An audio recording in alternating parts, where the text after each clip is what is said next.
LIGHTFALL is 7 weeks away. I'm super excited, and that means it's time to start bounty prepping again. Now, not everyone needs to bounty prep. If you're not going for a day one or a competitive clear of the new raid, I don't really think it's necessary to bounty prep at all. The only reason that, in my mind, you would do so is if you have a lot of time on your board, or if you're going for that competitive or day one, or even first reset clear of the raid, you're probably going to need good mods to do so. And if in case we have a classy restoration or a weakened clear or an oppressive darkness or anything like that, you're going to need as much help getting XP to get as many of these mods on your fire team as possible. So that's the point of bounty prepping. Most people don't need to do it, and that's kind of the most common question I get. Now, before we go further, almost 60% of you guys aren't subscribed that watch my channel.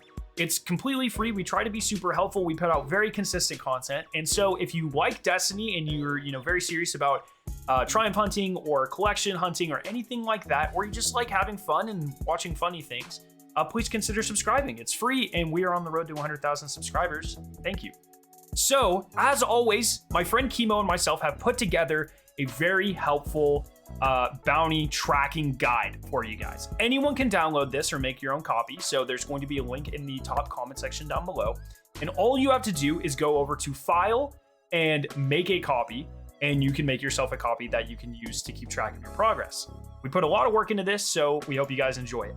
This is how this is broken down. There's a weekly tab that has all 26 weekly bounties and kind of, some general information. There is a daily tab that has, basic stuff. There is a common question tab. I'm not going to answer everything in this video. I never do. And so if you have common questions or questions that I didn't answer, check here first, because there's probably here.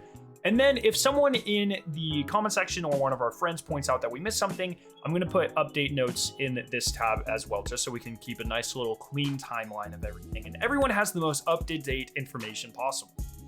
So what bounties should you save?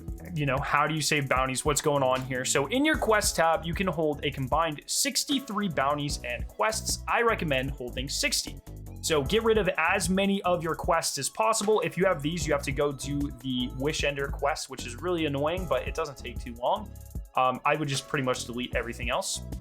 I would hold 60 bounties and leave 3 open quest spots just in case we get quests going into LIGHTFALL. You don't want something to bug out because you don't have space to pick it up. So 60 bounties is the sweet spot. There are 26 weekly bounties that you can get, and you of course want weekly because they give you the most experience. Weekly bounties give 12,000, daily give 6,000, repeatables give 3,000. So you want to have as many weekly bounties as possible. Supplement the rest with daily bounties, so around 34 of those. What are the 26 weekly bounties? They're in the spreadsheet, but I just want to explain them real quick. There are 4 from Varix on Europa. 1 is static, and 3 of them rotate weekly, so you need to do those bounties 3 consecutive weeks in a row. There are 2 from Shah Han in the Cosmodrome that are static, so you can go do those right now. There are 7 from Petra in the Dreaming City. 1 is static, Gateway Between Worlds, and the other 6 are the Ascendant Challenge bounties, where you have to complete the weekly Ascendant Challenge, and so you have to do that 6 consecutive weeks in a row. There are 8 clan bounties in the tower at Hawthorne that you can always get. They are probably the most annoying bounties, but they are there. There are 4 on the moon, 2 from the Lectern, and 2 from Eris. Now, a lot of people always ask, the Eris bounties do not say they give XP, do they? Here's a clip, and you can see I get the same amount of XP that you get from a normal weekly bounty. So yes, the Eris Morn bounties do give you experience. It's always been like that, and it's still like that. So yes, you're good. And then the final weekly bounty is going to be from Star Horse, who you can, go visit and pick up that weekly bounty. So those are the 26 that you can get on each character. That leaves you with 34 bounties that you need to supplement. And so I fully recommend doing 7 Crucible, 7 Vanguard, 7 Gunsmith, 7 Gambit bounties. They all have milestones to turn in 8 bounties. But if you turn in 8 old bounties, your powerful reward will be the old power cap. And so if you turn in 7 old bounties and a brand new bounty once LIGHTFALL launches, then you get a new powerful drop at the new powerful cap, or up to the new powerful cap. And you're not wasting a powerful drop, and you still get to save 7/8 of your time. So I think that's the best way to go. And so once again, 7 for Banshee, Shax, Zavala, and the Drifter. That's going to be 28 total, leaving you with 6 extra bounty slots. And that can be any dailies. Those can be any dailies across the board, from Cosmodrome, EDZ, the Moon, the Throne World. I personally always recommend doing the latest destination to be added to the game, because in my mind, that is the least likely to have significant changes to its bounty or XP structure system. And so I'm going to recommend that you get 6 Finch bounties.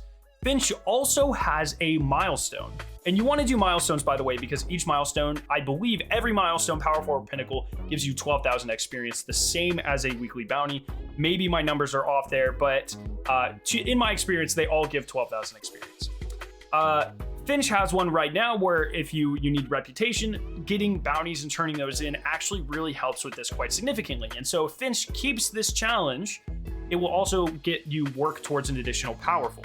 However, for instance, like when Witch Queen launched, Varix previously had a weekly milestone for Beyond the Lights, but that milestone got sunset and switched to Finch. So Finch probably will not have this milestone, but those bounties are, in my mind, the safest daily bounties. So that's just something to consider as well. And if you still have any, like I still have a Dawning Weekly, that will probably hold over into the new DLC as well. That's how it's worked in previous years. So anytime you have a weekly event, or like a seasonal event, I recommend holding on to those weeklies if you don't need them that season. So that is pretty much the entire breadth of all of the bounties you need to get. The final question that people usually have is, when should I turn these in? And I recommend starting Lightfall, getting the seasonal artifact, immediately coming over to your ghost and throwing on the highest XP boost possible right now. And for the past 2 years, it's been this 12% one. It will probably still be this 12% one, to be honest. So make sure you put that on. Get your artifact for your season pass, or for this sort of thing, your mods. Join on fire team, like some friends, and load into a destination. And then once your boots on the ground in that destination, you can turn in all of your bounties. Switch characters, repeat that process. That's what I recommend doing. That's what works best for us every single season, and that's what I would do. So if you guys have any questions, please leave them down below. I will try to answer as many people as possible. And if there's good questions, I'll even add them to the spreadsheet. I hope you guys did enjoy this video. Once again, please help out the channel by subscribing if you found this informative and useful. Good luck going into Lightfall. I hope we all have a lot of fun. I'm really excited for it. Yeah, have a great day, guys. See ya.